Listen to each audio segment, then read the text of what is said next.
CM Revanth రెడ్డిని RTC కార్మిక సంఘాల నేతలు కలిశారు. ఈ సమావేశంలో కార్మికుల సమస్యలపైన ముఖ్యమంత్రి సానుకూలంగా స్పందించారు. ఆర్టీసీ కార్మిక సంఘాల నేతల విజ్ఞప్తిపైన సమ్మె సమయంలో పెట్టిన కేసులను ఎత్తివేయడానికి సీఎం అంగీకారం తెలిపారు. 3 రోజుల సమ్మె కాలానికి వేతనాలు చెల్లించేందుకు ప్రభుత్వం నిర్ణయం తీసుకుంది. వేతనాల చెల్లింపు, కేసుల ఎత్తివేతకు తక్షణ చర్యలు తీసుకోవాలని అధికారులకు సీఎం ఆదేశాలు జారీ చేశారు. మీరు వేరు తాను వేరు అన్న భావన తనకు ఎప్పుడూ లేదు అన్నారు. అందరం కలిసి ప్రభుత్వం అని పేర్కొన్నారు. అలాగే ఆర్టీసీ డ్రైవర్లలో ఒక్కరిని కూడా తగ్గించబోమని స్పష్టం చేశారు. కార్మికుల సమస్యలు పరిష్కరించేందుకు ప్రభుత్వం కట్టుబడి ఉందని హామీ ఇచ్చారు. రాజకీయ ప్రభావాలకు లోనైతే సంస్థకు నష్టం జరుగుతుందని హెచ్చరించిన సీఎం డీజిల్ ఖర్చులను తగ్గించేందుకు ఎలక్ట్రికల్ బస్సును ప్రోత్సహిస్తున్నామని తెలిపారు.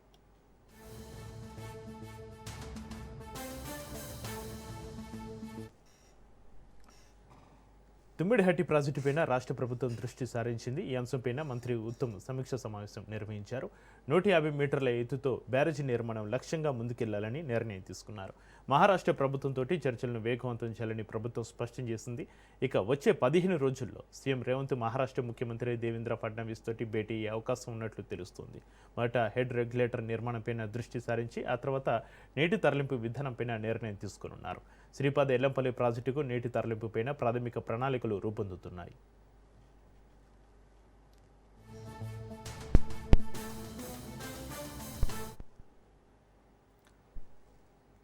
బీఆర్ఎస్ వర్కింగ్ ప్రెసిడెంట్ కేటీఆర్ కేంద్రంపై విమర్శలు చేశారు. పెట్రోల్, డీజిల్ ధరలు పెరిగిపోవడం, అలాగే సిలిండర్ ధరల పెంపుతోటి సామాన్య ప్రజలు తీవ్ర ఇబ్బందులు ఎదుర్కొంటున్నారన్నారు. సిలిండర్ ధరలు పెరిగితే సామాన్యుడు ఎలా బతుకుతాడు, హోటళ్లు మూతపడే పరిస్థితి వచ్చిందని కేటీఆర్ వ్యాఖ్యానించారు. ఎన్నికలు ముగిసిన వెంటనే పెట్రోల్, గ్యాస్ ధరలు పెంచడం ప్రధాని మోడీకి అలవాటుగా మారిందని ఆరోపించారు. పార్లమెంటు భవనమైన వాడు చుడితేనే శ్రీకారం, వాడు కడితేనే ఆకారం. అంటే కార్మికుడి యొక్క సత్తా చెప్పడానికి, కార్మికుడి యొక్క గొప్పతనం చెప్పడానికి మరి కవులు ఎన్నో సందర్భాల్లో ప్రయత్నం చేసిన మాట నేను మీకు గుర్తు చేస్తూ ఉన్నా. అట్లాగే ఇవాళ మే డేకి మేము ఇక్కడికి వస్తూ ఉన్నాం. వస్తుంటే మరి ఇప్పుడే ఒక పిడుగు లాంటి వార్త వచ్చింది. నరేంద్ర మోడీ గారు ప్రతిసారి ఎలక్షన్లు అంటూ ఏమన్నా జరగంగానే తెల్లారే సిలిండర్ ధరలు, పెట్రోల్ ధరలు పెంచుడు ఆయనకు అలవాటైపోయింది. ఇలా ఇక్కడికి వస్తుంటే ఇప్పుడే వార్త వచ్చింది. దేశ చరిత్రలో వచ్చే సంవత్సరం అయితే సరిగ్గా 80 ఏళ్ళు నిండుతుంది భారతదేశానికి స్వాతంత్రం వచ్చి. 80 ఏళ్లలో ఎన్నడూ పెంచనంత పెద్ద ఎత్తున వాణిజ్య సిలిండర్ల మీద, అంటే హోటళ్లలో వాడే సిలిండర్ల మీద ఇవాళ రేట్ ఎంత పెరిగింది ఎరికేనా మీకు? తెలియదా? ఎగ్దమ్ ఒకటేసారి 993, అంటే 1000 రూపాయలు, 1000 రూపాయలు ఒక సిలిండర్ మీద పెంచి సామాన్యుడి నడ్డి విరిచి ఆ హోటళ్లలో పనిచేసే కార్మికులందరికీ ప్రధానమంత్రి గారు అసెంబ్లీ బడ్జెట్ సమావేశాల సందర్భంగా హ్యామ్ మోడల్ రోడ్ల ప్రాజెక్టుపైన మాజీ మంత్రి హరీష్ రావు ఆరోపణలు చేశారు. పెద్ద ఎత్తున అవినీతి జరుగుతుందని ఆరోపించారు. R&B పంచాయతీరాజ్ శాఖలో 25 టెండర్లను యాక్సెస్ టెండర్లతోటి కొందరికి కట్టబెట్టేందుకు ప్రయత్నం జరుగుతుంది అన్నారు. తాము ముందే చెప్పిన అంశాలే ఇప్పుడు నిజమవుతున్నాయని వ్యాఖ్యానించారు. ఈ యాక్సెస్ టెండర్ల వల్ల ప్రభుత్వంపైన సుమారు 5,000 కోట్ల అదనపు భారం పడుతుందని విమర్శించారు హరీష్ రావు. తక్షణమే అన్ని యాక్సెస్ టెండర్లను రద్దు చేయాలని, టెండర్ల ప్రక్రియను రీకాల్ చేయాలని హరీష్ రావు డిమాండ్ చేశారు.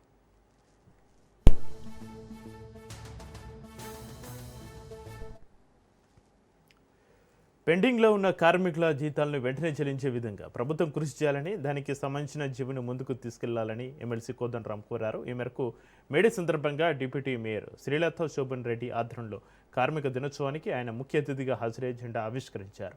కార్మిక దినోత్సవాన్ని మహిళా కార్మిక దినోత్సవంగానే పరిగణించాలి అన్నారు.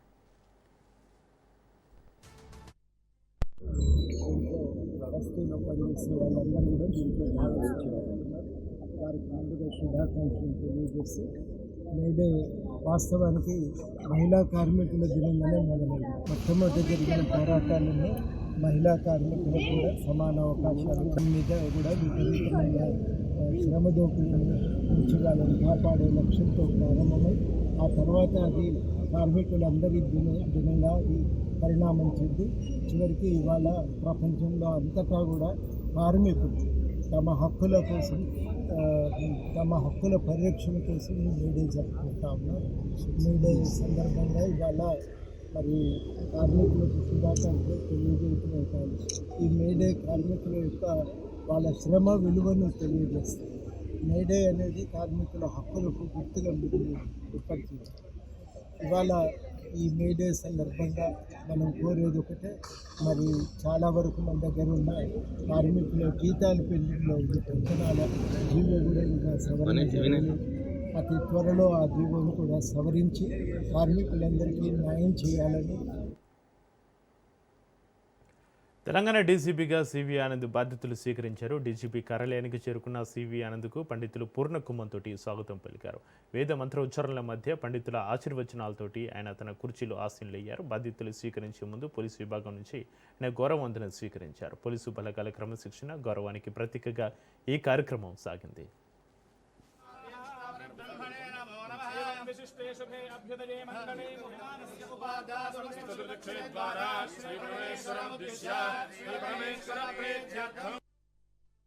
నా మీద నమ్మకం పెట్టి ఈ రాష్ట్ర డీజీపీగా నియమించినందుకు నా వైపు నుండి అహర్నిశలు కృషి చేసి నేను ప్రభుత్వ ఆశయాలు మరియు ఏవైతే పోలీస్ డిపార్ట్మెంట్ పరంగా మేము చేయదలుచుకున్నామో ప్రభుత్వ ఆశయాలు ఏవి ఉన్నాయో దాన్ని పూర్తి స్థాయిలో అహర్నిశలు కృషి చేసి మొత్తం డిపార్ట్మెంట్ పరంగా మేము అమలు చేయడానికి ప్రయత్నిస్తాం.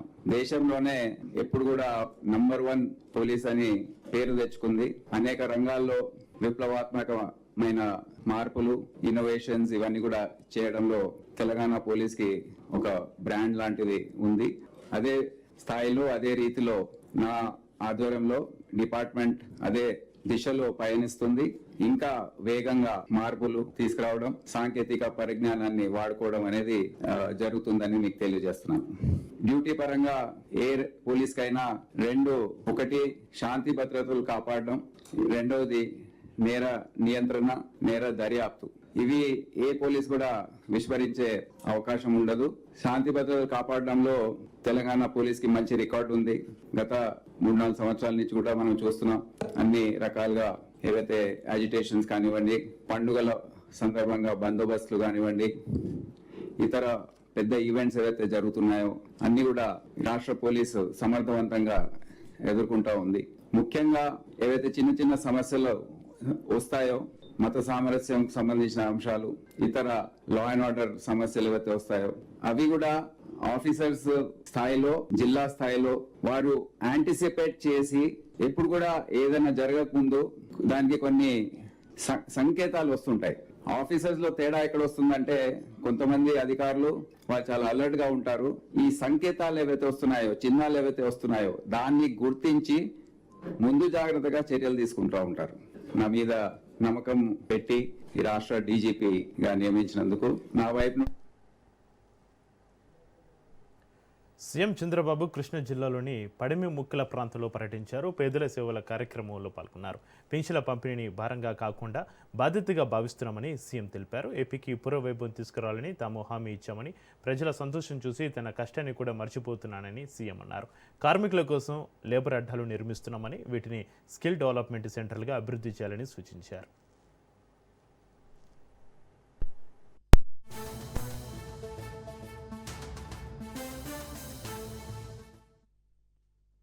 అవతలున్న పార్టీ, ఆ పార్టీని ఏమనాలో నాకు తెలియదు. కోడికత్తి పార్టీ, గొడ్డలి, వైసీపీ కాదు గొడ్డలి పార్టీ మా తమ్ముడు చెప్తున్నారు.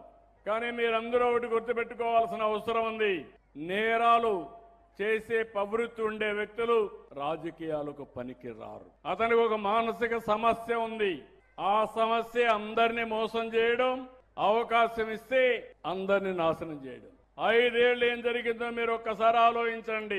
తొలి రోజు కలెక్టర్స్ కాన్ఫరెన్స్ పెట్టి ప్రజా వేదిక కడితే అక్కడనే అధికార యంత్రాంగానికి చెప్పి ప్రొక్లైన్స్ పెట్టి ఆ వేదికను కూల్చేశాడు. ఆ వేదిక కట్టడానికి 2 ఏళ్లు 1 సంవత్సరం పడుతుంది, కూల్చడానికి గంటే. అదే మరిగా పోలవరాన్ని కష్టపడి 72% పనులు పూర్తి చేశాం.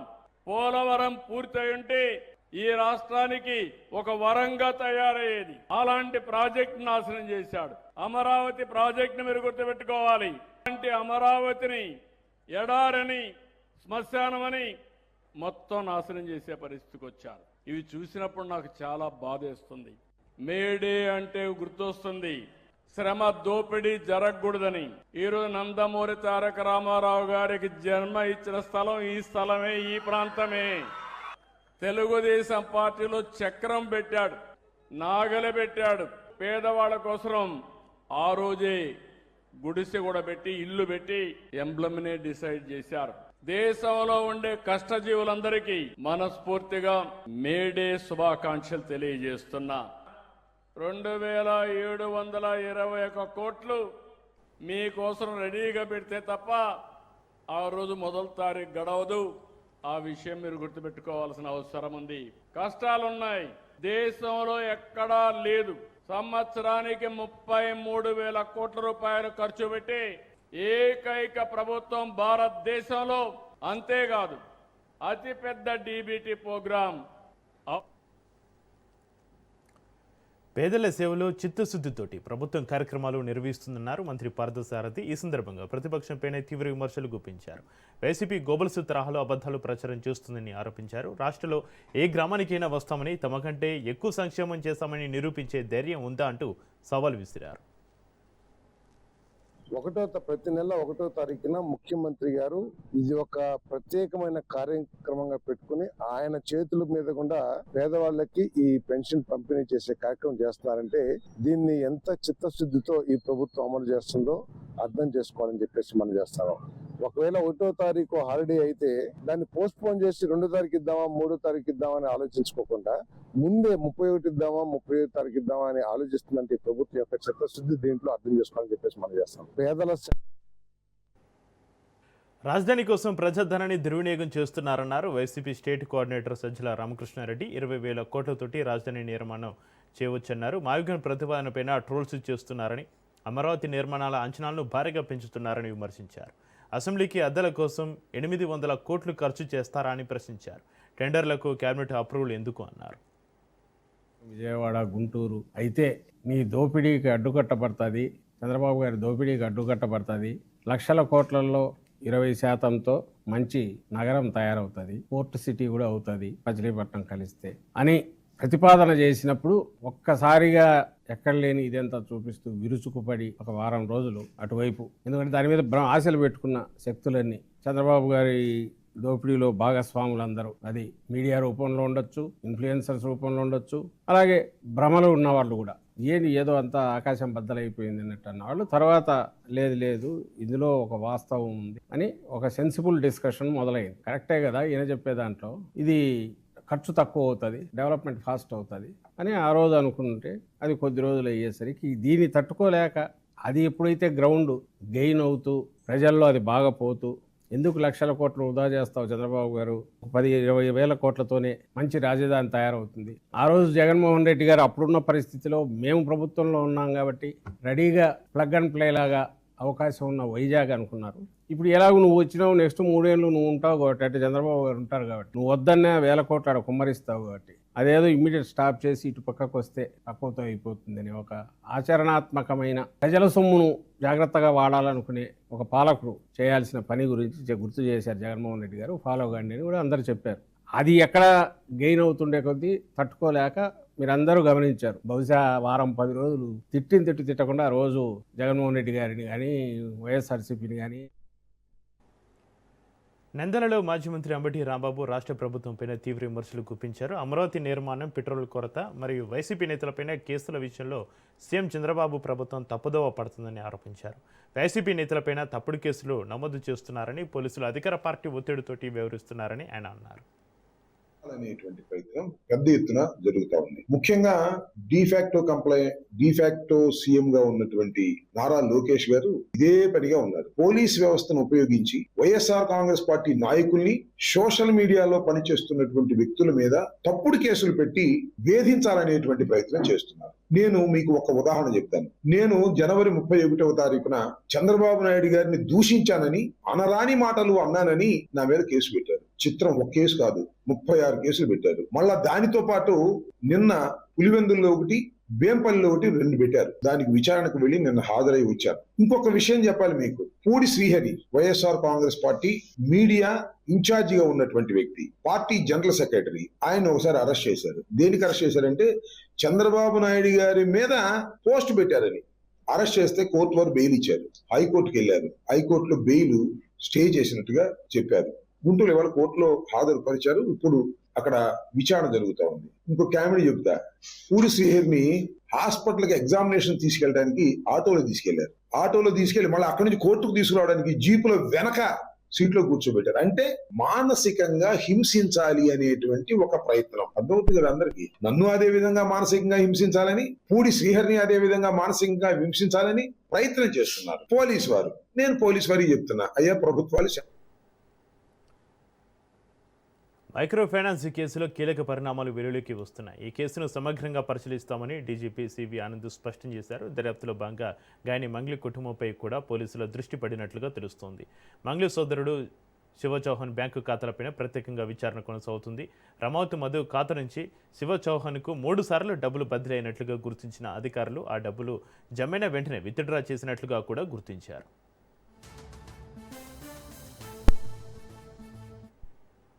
అది దాని గురించి నాకు పూర్తి సమాచారం లేదు. సిఐడి డీజీ ఇక్కడనే ఉన్నారు. నేను త్వరలో దాన్ని సమీక్షించి మళ్ళీ ముందుకు ఏ విధంగా వెళ్ళాలో అది దాని గురించి నాకు పూర్తి సమాచారం లేదు. సిఐడి డీజీ ఇక్కడనే ఉన్నారు. నేను త్వరలో దాన్ని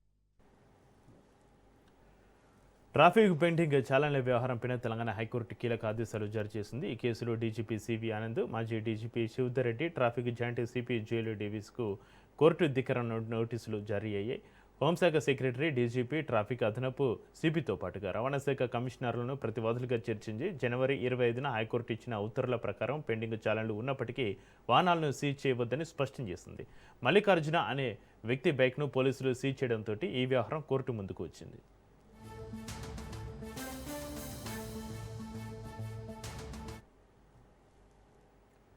నల్గొండ జిల్లాలో ప్రమాదం జరిగింది. నోష్ ఫార్మా ల్యాబ్లో రియాక్టర్ పేలింది. ఈ ప్రమాదంలో 9 మందికి తీవ్ర గాయాలయ్యాయి. గాయపడిన వారిలో 3 పరిస్థితి విషమంగా ఉంది. చిట్యాల మండలం పిట్టంపల్లిలో ఈ ఘటన జరిగింది. క్షతగాత్రులను ఆసుపత్రికి తరలించి చికిత్స అందిస్తున్నారు. గత నెల 9న ఇదే ఫార్మా ల్యాబ్లోని 2వ బ్లాక్లో రియాక్టర్ పేలింది. వరుస ప్రమాదాలపైన కార్మికులు ఆందోళన వ్యక్తం చేస్తున్నారు.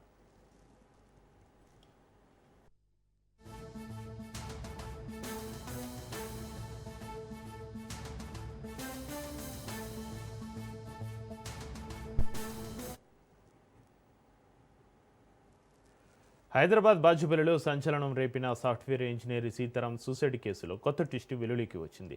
ఫిబ్రవరిలో సీతారాం ఆత్మహత్యకు పాల్పడగా తన భార్యకు 6 ప్రేమికులు ఉన్నారని ఆరోపణలు చేస్తూ సూసైడ్ నోట్లో పేర్కొన్నట్టుగా సమాచారం.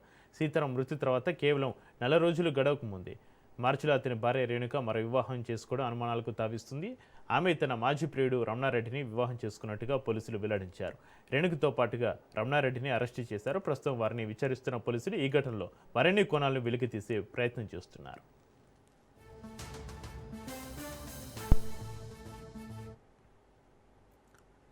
సంగారెడ్డి జిల్లాలో ఆర్టీసీ చెకింగ్ అధికారి ప్రవర్తన దుమారం రేపింది. విధి నిర్వహణలో నిజాయితీగా ఉండాల్సిన అధికారి లంచం కోసం కక్కుర్తి పడడంతో ప్రయాణికులు, సిబ్బంది కలిసి నడి రోడ్డుపైనే దేహశుద్ధి చేశారు.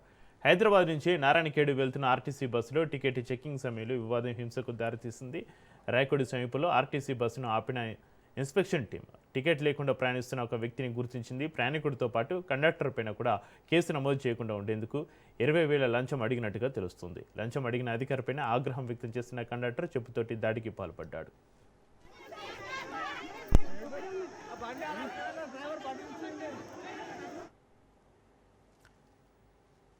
హైకోర్టులో నటి అజురెడ్డి దాఖలు చేసిన పరువు నష్టం పిటిషన్ చర్చనీయాంశంగా మారింది. తన గురించి ఇష్టానుసారంగా వ్యాఖ్యలు చేయకుండా ఆదేశాలను ఇవ్వాలని ఆమె కోర్టును ఆశ్రయించారు. ఈ కేసులో ముందుగా సిటీ సివిల్ కోర్టులో పిటిషన్ దాఖలు కాక అక్కడ ప్రతివాదులకు నోటీసులు జారీ చేసి విచారణను మే 6కు వాయిదా వేశారు. అదే సమయంలో ఇంజెక్షన్ ఆర్డర్ కోసం అజురెడ్డి మళ్లీ హైకోర్టును ఆశ్రయించగా సివిల్ కోర్టులో మెరిట్స్ పైన విచారణ జరిగే వరకు పరువుకు భంగం కలిగించేలా ఎలాంటి వ్యాఖ్యలు చేయవద్దని హైకోర్టు సూచించింది. హైకోర్టు తీర్పుతోటి సంబంధం లేకుండా సివిల్ కోర్టు పిటిషన్ పైన విచారణ కొనసాగించవచ్చని స్పష్టం చేసింది.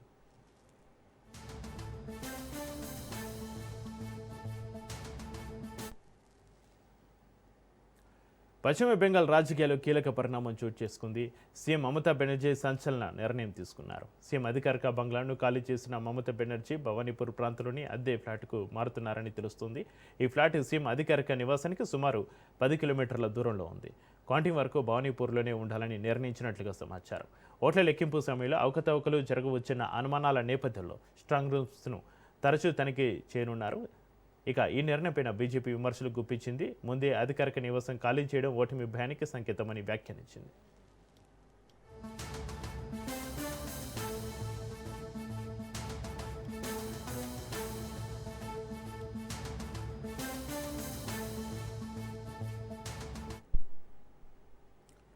అలహాబాద్ హైకోర్టులో కాంగ్రెస్ అగ్రనేత రాహుల్ గాంధీకి ఊరట లభించింది. ఆయనపైన ఎఫ్ఐఆర్ నమోదు చేయాలన్న లక్నో బెంచ్ ఇచ్చిన ఆదేశాలను హైకోర్టు కొట్టివేసింది. ఆర్ఎస్ఎస్, బీజేపీలపైన రాహుల్ గాంధీ అనుచిత వ్యాఖ్యలు చేశారన్న ఆరోపణల నేపథ్యంలో కేసు నమోదు చేయాలని దాఖలైన పిటిషన్ పైన లక్నో బెంచ్ ఆదేశాలు ఇచ్చింది. అయితే ఆ ఆదేశాలను తాజాగా అలహాబాద్ హైకోర్టు రద్దు చేసింది.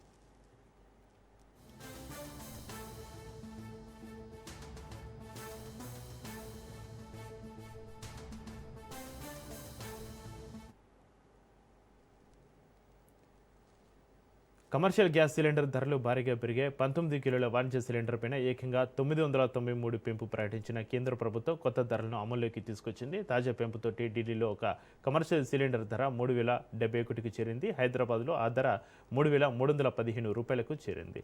ఈ పెరుగుదలతోటి హోటళ్లు, రెస్టారెంట్లు, చిన్న వ్యాపారాలపైన భారం పడే అవకాశం ఉంది. ఇప్పటికే పెరిగిన ఖర్చులతోటి ఇబ్బందులు పడుతున్న వ్యాపారులు ఈ నిర్ణయంపైన ఆందోళన వ్యక్తం చేస్తున్నారు. ఇక వినియోగదారులపైన కూడా ధరల ప్రభావం పడే అవకాశం ఉంది.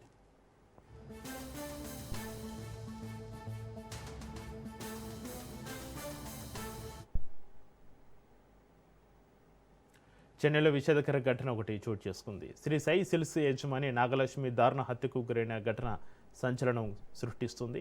నాగలక్ష్మిని ఆమె భర్త సుబ్రహ్మణ్యం హత్య చేసిన తర్వాత అతడు ఆత్మహత్యకు పాల్పడ్డాడని తెలుస్తుంది. ఈ సంఘటనతో కుటుంబ సభ్యులు, స్థానికులు తీవ్ర దిగ్భ్రాంతికి గురయ్యారు. ఇటీవల సోషల్ మీడియాలో పాపులర్ అయిన నాగలక్ష్మి మృతితోటి ఈ కేసు మరింత ప్రాధాన్యత సంతరించుకుంది.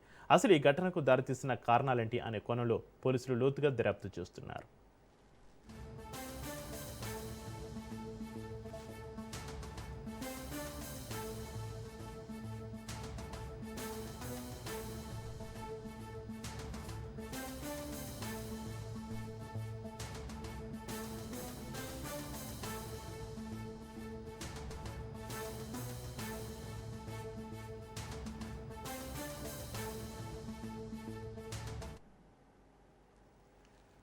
మధ్యప్రదేశ్లో పడవ బోల్తా ఘటనలో మృతుల సంఖ్య 9కి చేరింది. నిన్న జబల్పూర్ జిల్లా బర్గే డ్యాంలో పడవ బోల్తా పడడంతో పర్యాటకులు మృతి చెందారు.